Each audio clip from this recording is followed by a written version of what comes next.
Puji Tuhan, kita langsung saja membuka Alkitab kita di dalam Yunus 3 ayat yang pertama sampai yang ke-10. Yunus pasal yang ketiga ayat yang pertama sampai yang ke-10. Nanti ayat yang ganjil bagi siswi, yang ayat yang genap untuk yang siswa. Yang sudah mendapatkan katakan amin.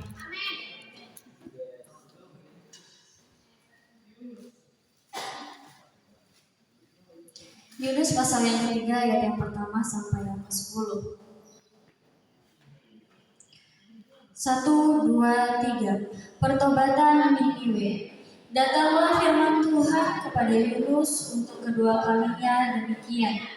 Bangunlah, pergilah ke Niniwe, kota yang besar itu, dan sampaikanlah kepadanya seruan yang kufirmankan kepadamu. Bersiaplah Yunus lalu pergi ke Niniwe sesuai dengan firman Allah. Niniwe adalah sebuah kota yang mengagumkan besarnya, 3 hari perjalanan luasnya. Mulailah Yunus masuk ke dalam kota itu, sehari perjalanannya jauhnya. Lalu berseru, 40 hari lagi maka Niniwe akan ditunggang balikkan. Orang Niniwe percaya kepada Allah, lalu mereka mengumumkan puasa dan mereka, baik orang dewasa maupun anak-anak, mengenakan kain kabul. Setelah sampai kabar itu kepada raja kota Niniwe, turunlah ia dari raja. Diselupkannya kain kabung, lalu duduklah ia di abu. Lalu atas berita raja dan para pembesarnya, orang memaklumkan dan mengatakan di Niniwe demikian. Manusia dan ternak, lembu sapi dan kambing domba tidak boleh makan apa-apa, tidak boleh makan rumput dan tidak boleh minum air. Haruslah semuanya manusia dan ternak berselubung kain kabung dan berseru dengan keras kepada Allah.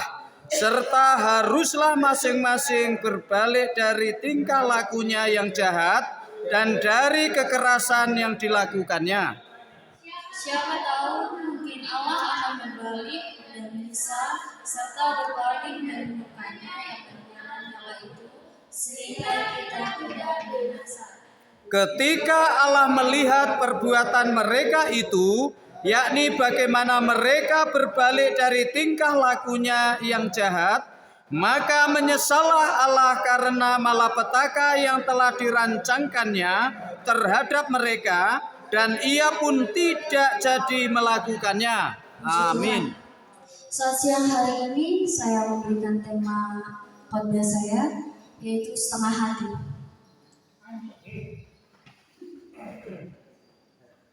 Dalam konteks Alkitab, istilah setengah hati dapat merujuk pada sikap yang tidak sepenuhnya berkomitmen atau tidak tulus dalam melakukan sesuatu. Dalam bahasa Ibrani, istilah yang sering digunakan untuk menggambarkan ketidakseriusan atau ketidakpastian adalah kolef, yang berarti dengan sepenuh hati. Sebaliknya, setengah hati bisa diartikan sebagai tidak melakukan dengan sepenuh hati. Puji Tuhan, pasti di sini teman-teman pernah melakukan segala sesuatu atau mengerjakan segala sesuatu dengan dengan setengah hati. Pasti teman-teman pernah kayak nggak mau melakukan tapi harus terpaksa. Nah, di sini kita tahu bahwa konteks kitab Yunus ini menceritakan tentang seorang nabi yang dipanggil Tuhan untuk memberitakan pertobatan kepada kota Niniwe, yaitu Yunus. Pada awalnya Yunus melarikan diri dan dari panggilan Tuhan, tetapi setelah dia melalui banyak pengalaman dan dia melalui banyak hal-hal yang sulit, ia akhirnya taat dan pergi ke Niniwe. Ketika ia memberitakan pesan Tuhan, kita menemukan bagaimana respon kota itu dapat memberikan pelajaran berharga bagi kita. Di sini Yunus akhirnya menyampaikan pesan Tuhan dengan jelas pada ayat yang keempat. Mulailah Yunus masuk ke dalam kota itu sehari perjalanan jauhnya, lalu berseru 40 hari lagi, maka Niniwe akan ditunggangbalikan. Pesan pada ayat yang keempat ini sangat sederhana, tetapi mengandung banyak konsekuensi. Nah, dalam hal ini, mari kita sama-sama merenungkan apakah Yunus menyampaikan pesan ini dengan sepenuh hati atau Yunus melakukan hanya karena terpaksa. Seringkali kita juga bisa berada di posisi Yunus. Kita tahu bahwa dalam melayani terkadang juga kita merasa kayak oh, aku cuma melayani kok, aku cuma ini. Terkadang karena mood kita yang gak bagus, terus karena hari-hari kita gak bagus, jadi semua berdampak ke pelayanan kita. Terkadang kita juga ngerasa terpaksa dan kita tidak percaya bahwa kata-kata atau tindakan kita itu sebenarnya bisa membuat perubahan bagi banyak orang. Meskipun di dalam penyampaian pesan kita menyampaikan dengan setengah hati, dengan terpaksa, Tuhan masih memiliki kuasa untuk menggunakan kata-kata kita, dan Tuhan dapat bekerja melalui berbagai cara. Yang selanjutnya adalah respon Niniwe terhadap pesan Tuhan di dalam Yunus 3 ayat yang ke-5 sampai yang ke-9.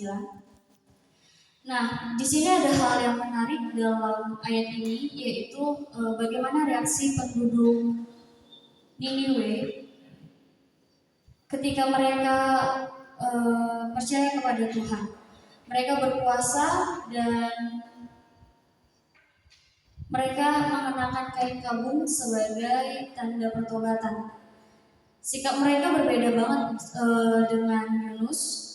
Mereka menerima pesan itu dan bertindak cepat.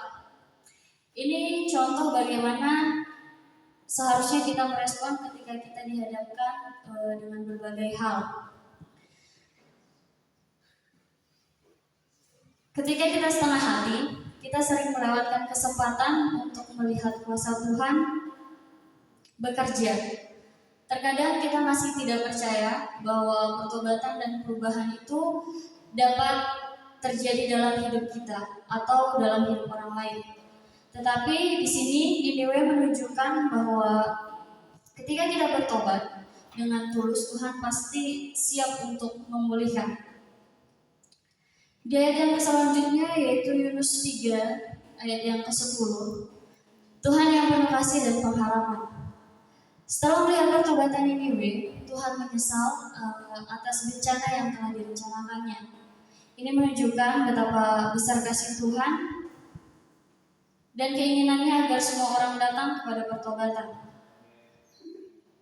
Tuhan tidak ingin menghukum, tetapi Ia ingin menyelamatkan. Ketika kita setengah hati, kita lupa akan sifat Tuhan yang penuh kasih dan pengampunan. Kita merasa dosa kita terlalu besar untuk diampuni atau bahkan kita tak layak untuk mendekat kepadanya.